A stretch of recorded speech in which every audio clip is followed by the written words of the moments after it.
Nintendo just released their first Nintendo Direct mini partner showcase, and the internet's in an uproar. The Direct wasn't received well. It sits at 89,000 likes and 70,000 dislikes at the time of recording, and with the speed the dislikes are coming in, it won't shock me if the dislikes eventually overlap the likes. And you know what? Good. It's a good thing that this video is getting mass disliked, and I want you to consider hearing me out before yelling at me and calling me a toxic Nintendo fanboy. I want to preface this. I don't hate Nintendo, they have always been my gaming company of choice. The only game consoles I buy on launch are Nintendo consoles, even the Wii U.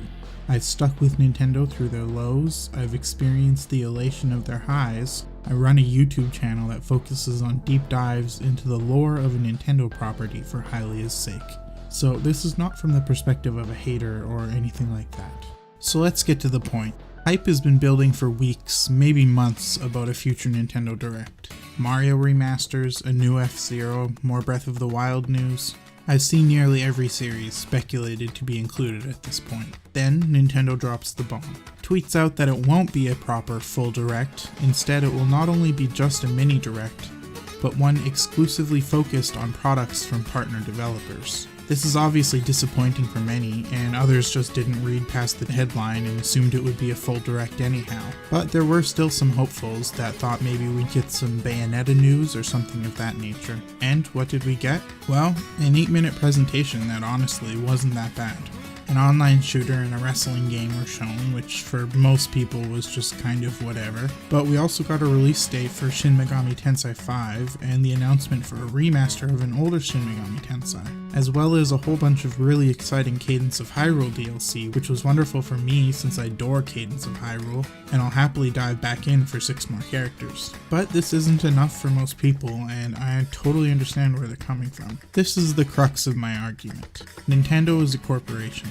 They aren't your friend, they don't have feelings, they exist for profit and profit only. There was maybe some exception to be made under Iwata, who was a uniquely human and compassionate CEO, but he's gone now, and so is that unique compassion. There's no benefit to simping for Nintendo. All companies can be scrutinized, and it isn't toxic or negative to do so. I've seen a lot of discussion over entitlement. I feel bad for Nintendo having to deal with fan entitlement is a popular one I've seen a lot on Twitter especially. And certainly, some level of fan entitlement can and does exist. Begging for free or frequent DLC or updates, harassing individual game developers directly about specific features are both examples of fan entitlement. But you know what is not in any way, shape, or form entitled? Wanting to know that your expensive piece of hardware is going to have games on it for the rest of the year. It's not entitlement to want clearer communication from Nintendo. So let's get to the crux of the matter and the thing that spurred me to make this video. The dislike button and the way that it's used. As mentioned, the video is sitting at a staggering amount of dislikes, and I've seen this derided as immature, childish, I've even seen this labeled as abusive. And all of this is so far off the point that it almost baffles me. Disliking a video isn't childish or abusive, it just means you disliked what you saw in the video. And you can argue that they are only disliking the video because they expected it to be a full Direct and can't read Nintendo's tweet. Or you can say that disliking the video is just throwing a fit because they didn't get what they want. But guess what? You can't be positive. You have no idea why each of those individual 70,000 people disliked the video. More to the point, if people did just dislike the video because they didn't like what they saw, that's not only fine, but good actually. I want to reiterate the fact that corporations are not your friend, even Nintendo, and mass disliking a video does not hurt their feelings. Do you want to know what mass disliking a video by a corporation does do though? It sends a message to them that what they're showcasing is not acceptable. Dislikes are our primary tool for conveying our satisfaction. Comments on company videos are so filled with drivel that they're best ignored. I doubt Nintendo checks their emails for criticism, and mass tweeting them is spammy and borderline harassment. Giving the video a dislike though is simple. It's all in one place, a single unified number showing the amount of people unhappy with what's being shown. It's painfully visible and it can't be hidden away or disabled without drawing further criticism and scrutiny. The dislike button is there to be used, and it shouldn't be considered childish to use it. It doesn't matter if you think that the people disliking the video are doing it for childish reasons. That's not for you to decide.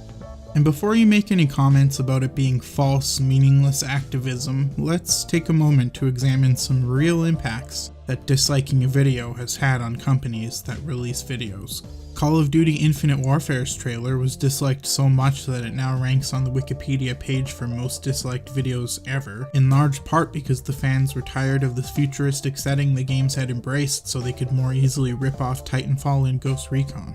After this mass dislike campaign, the game hesitantly tried one more time with Black Ops 4, before going back to the territory fans liked with World War II and Modern Warfare in 2019.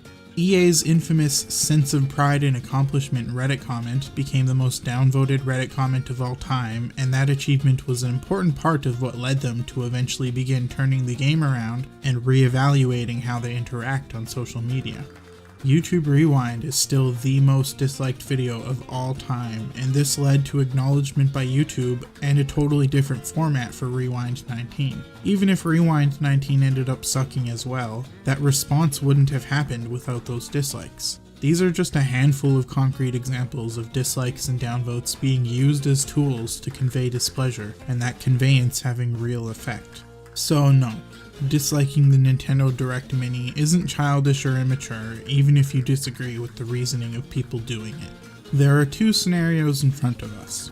Either Nintendo is dragging their feet, revealing what they have planned for the rest of 2020, or they don't have anything planned and are just hoping to suffer their way through the holiday season and into 2021. Both these answers are unacceptable. I understand that we're in a pandemic, but considering that I will have plenty to play on my PS4 in 2020, and plenty to look ahead to on the PS5, and even Microsoft has a few things planned for 2020, I don't buy the pandemic as an excuse for Nintendo. And if the other scenario is true, and they do have stuff planned for 2020 and they're just dragging their feet in releasing any information, well, that's bad too. The reason mass dislikes work is because they often get traction in the news cycle, and widespread reporting on a company's video hitting record dislikes makes shareholders uneasy. Shareholders being uneasy leads to change, and maybe the dislikes on this video will light a flame under Nintendo's shareholders' feet and get them to push Nintendo into action. I liked the Direct Mini well enough. I'll be playing Cadence of Hyrule as soon as I'm done with this video. But I haven't been happy with Nintendo's output lately. Many people did not like what they saw in the video and gave it a dislike on that basis, while many others are disliking the video as a way to convey to Nintendo how they feel in general. Neither of these are childish or abusive. In fact, dislikes are more helpful and less abusive than mass tweets, spamming inboxes, and targeting individuals. The dislike is a powerful tool that allows us to forego Nintendo and put pressure on the shareholders directly, and it shouldn't be so callously disregarded. Anyways, those are my thoughts on the topic. What do you guys think? Are the people disliking the video just being petulant children, or are they in the right? And the most important thing I'm curious about, if you disagree with me here, I want to know what an acceptable use of the dislike button is for you in relation to videos by a company like Nintendo. Thank you for watching, and be sure to keep that dislike button at the ready as you sail the seas of YouTube, because it's dangerous to go alone.